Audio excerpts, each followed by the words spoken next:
Hi, friends. I hope you've had a great day today. I know that I've had a wonderful day. Was able to see many of you come through the wave parade at school and wave at some of the teachers. And I know not everybody could be there, and that's okay. I know not all of the teachers could be there, and that's okay. But it was really good to see some of you there today and just see smiles on your face and to know that you're doing well. And for those that couldn't be here, we missed you a lot.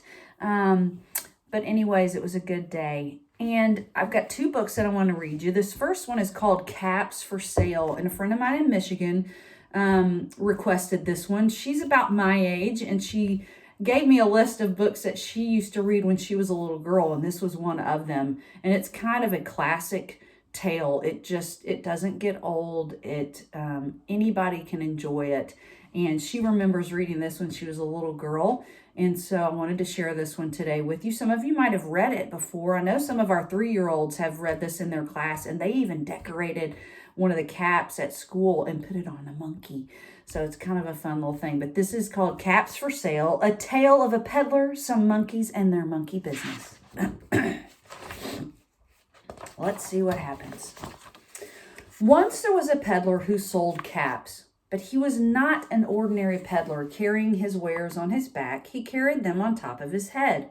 First, he had his own checked cap, then a bunch of gray caps, then a bunch of brown caps, then a bunch of blue caps, and on the very top, a bunch of red caps. He walked up and down the streets, holding himself very straight as to not upset his caps.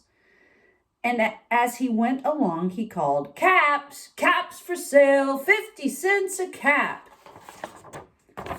One morning, he couldn't sell any caps. He walked up the street and he walked down the street calling, "Caps, caps for sale, 50 cents a cap." But nobody wanted any caps that morning. Nobody wanted even a red cap. Well, he began to feel very hungry, but he had no money for lunch. "I think I'll go for a walk in the country," he said, and he walked out of town slowly, so as to not upset his caps. He walked for a long time until he came to a big tree. "Oh, that's a nice place for a rest," thought he. And he sat down very slowly under the tree and leaned back little by little against the tree trunk so as to not disturb the caps on his head. Then he put his hand to feel if they were straight. First he checked his own cap, then he checked the gray caps, then the brown caps, then the blue caps, then the red caps on the very top.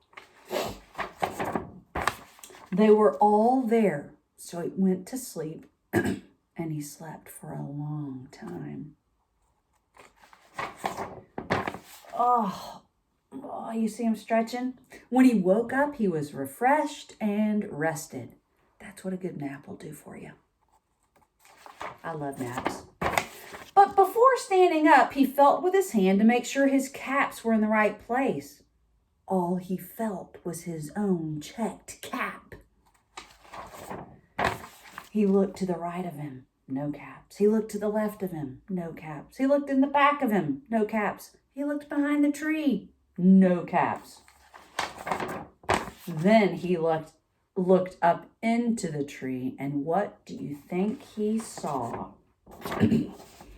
On every branch sat a monkey, and on every monkey was a gray or a brown or a blue or a red cap. Silly monkeys. The peddler looked at the monkeys. The monkeys looked at the peddler. He didn't know what to do, so finally he spoke to them. "You monkeys, you," he said, shaking his finger at them. "You give me back my caps." But the monkeys only shook their fingers back at him and said, "Tss." This made the peddler angry, so he shook both hands at them and said, "You monkeys, you give me back my caps." But the monkeys only shook both their hands back at him and said, "Tss, tss, tss." Now he felt quite angry, and he stamped his foot, and he said, "You monkeys, you better give me back my caps." But the monkeys only stamped their feet back at him and said, "Tss, tss, tss." Well, by this time, the peddler was really very, very angry, and he stamped both his feet, and he said, "You monkeys, you must give me back my caps." But the monkeys only stamped both their feet back at him and said, "Tss, tss, tss."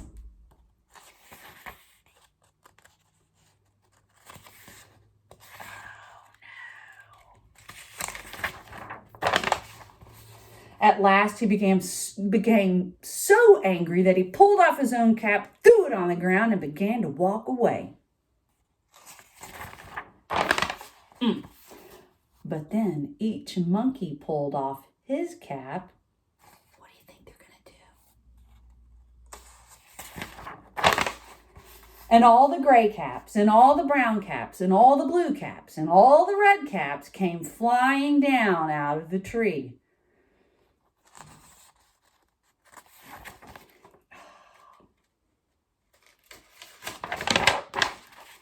So the peddler picked up his caps and put them back on his head. First his own checked cap, then the gray caps, and then the brown caps, and then the blue caps, and then the red caps on the very top.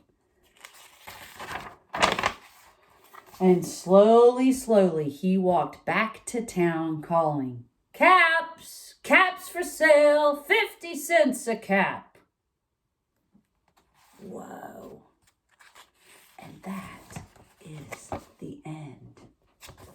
Well, that's a fun little book. Those silly monkeys, they were kind of copying what he was doing, and he didn't know when he threw his hat down that they would throw theirs down. Or did he? I don't know. He could have been clever. That's a fun little story. I'm so glad that we got to read that. Well, I can't stay away from Piggy and Gerald for very long.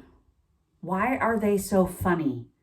I mean, some of my favorites. All right, this is called the Thank You book. And again, this is a new one. I haven't read this one until just a minute ago.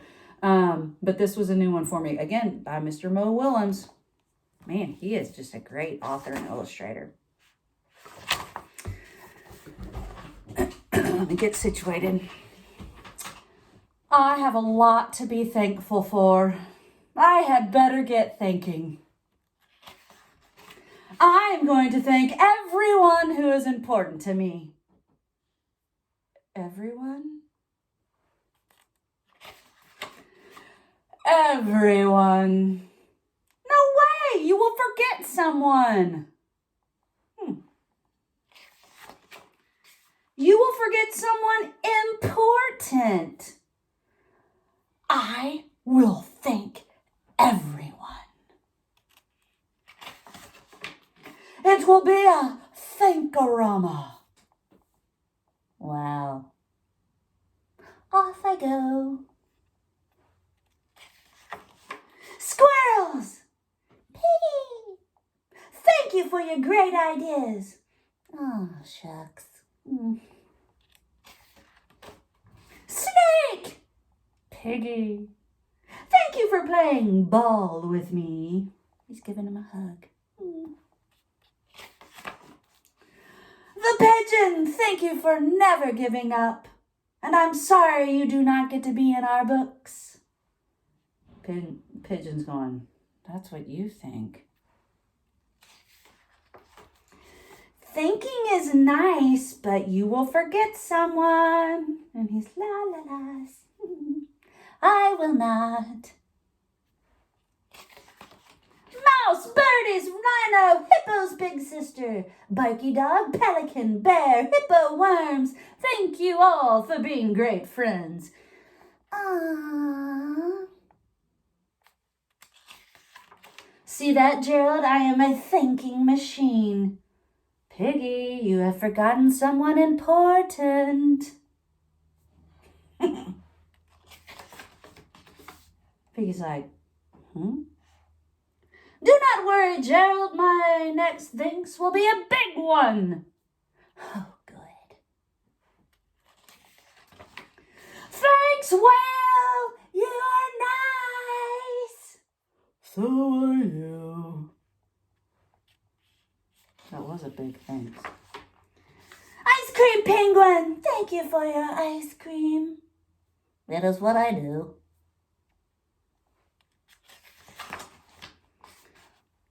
Piggy. Dr. Cat, thank you for being a great doctor. You are welcome. Piggy.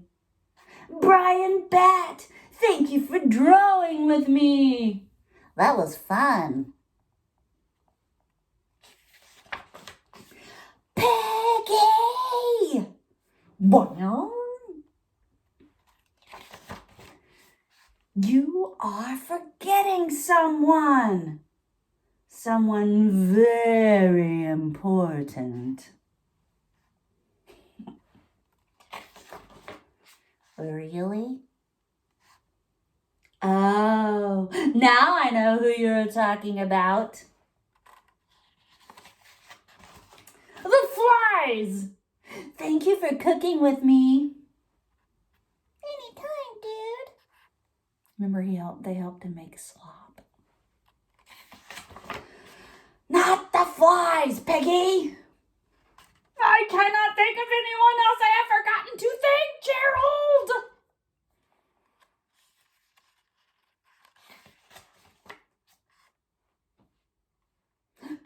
Oops.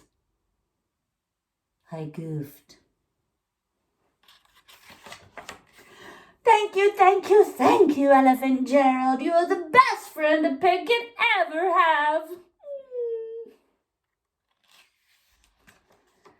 That means a lot to me, Piggy. But I did not think that you had forgot me. Who did I forget to thank?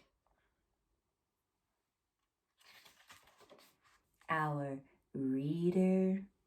You forgot to thank our reader. You are right. Thank you for being our reader. We could not be us without you. You are the best. You did it. Great thanking, Piggy. Thanks to you. Yep, I am one lucky piggy. What a fun book. I bet you have lots of people in your life that you could say thank you to. Let's think. Mom. Dad. Grandparents. Maybe your brother or your sister if you have one. Surely they do nice things for you sometimes. A teacher? Your teacher at Bible church, at church when you do Bible class? There's so many people. Maybe if you need something to do, write your teacher a note or write your mommy and daddy a note. And if you don't know how to spell everything, that's okay. They'll be able to read it. Get a big sister or brother to help you out. But just say, thanks for being a great mom, or thanks for being a great dad, or thanks for being a good sister, or thanks for being my teacher. I think it's fun to thank people. And people like to be thanked. But I like this with Piggy and Gerald and their thank you book. Well, thank you for watching today and for listening to 2 more stories. I don't know if you can see back there. Can you see all the stories back there that I've got piled up? I'm going to have to move some stuff so I can put all these on the shelf.